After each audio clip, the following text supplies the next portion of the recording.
अब ये मर्जर के पीछे क्या उद्देश्य है?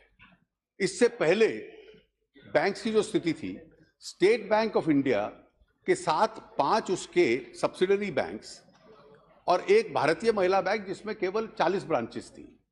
और आज उनकी कंपेटिटिव एनवायरनमेंट में छोटे बैंकों की सर्वाइव करने की, कंपटीशन की कई बार क्षमता भी कम हो जाती है। तो वो मर्जर किया, सक्सेसफुल एक्सपेरिमेंट।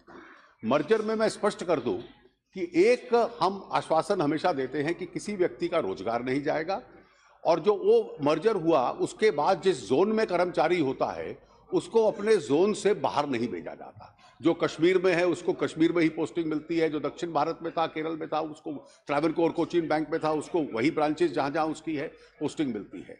और वो एक सक्सेसफुल एक्सपेरिमेंट हुआ। मर्जर के पीछे क्या होता है कि जैसे जो मौजूदा मर्जर हुआ है 3 दिन पहले, जिसकी घोषणा की है, बैंक ऑफ बड़ौदा बड़ा बैंक है, उसके अतिरिक्त विजया बैंक और दीना बैंक पीसीए बैंक है, यानी प्रॉम्प्ट करेक्टिव एक्शन में है, ऋण नहीं दे पाता, बहुत हाई एनपीएस है।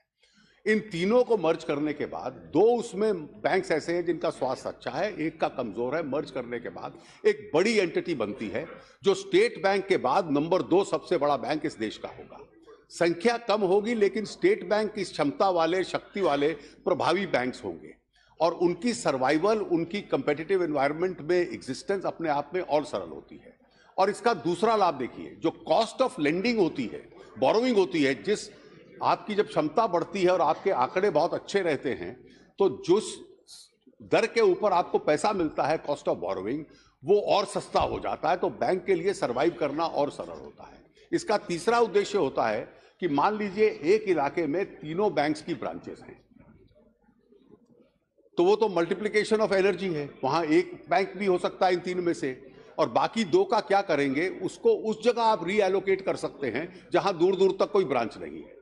तो इसलिए इकोनॉमीज ऑफ स्केल के जितने लाभ हैं, इसको ताकत देना, कॉस्ट ऑफ बोरोइंग को नीचे लाना, बैंकिंग को स्प्रेड करना, और उसके साथ साथ जो कमजोर बैंक है, जो अपने आप में पर्याप्त रूप से सर्वाइव नहीं कर पाएगा, उसको इसके साथ मर्ज कर पाना, ताकि वो कंपेटिटिव एनवायरनमेंट में बड़े बैंक का हिस्सा बन जाए और इन छोटे बैंक के एम्प्लॉइज को अपने आप में एक बड़े बैंक का हिस्सा बन के एक लाभ मिलता है। तो इसलिए अल्टीमेट रोड मैप यही है कि इस देश में जैसे स्टेट बैंक ऑफ इंडिया एक बहुत स्टेबल और इकोनॉमिक फाइनेंशियली स्ट्रांग बैंक है, उसी प्रकार के नंबर 2 का इससे bank of Baroda, Vijaya bank और दीना बैंक के मर्जर के साथ एक एंटिटी बने।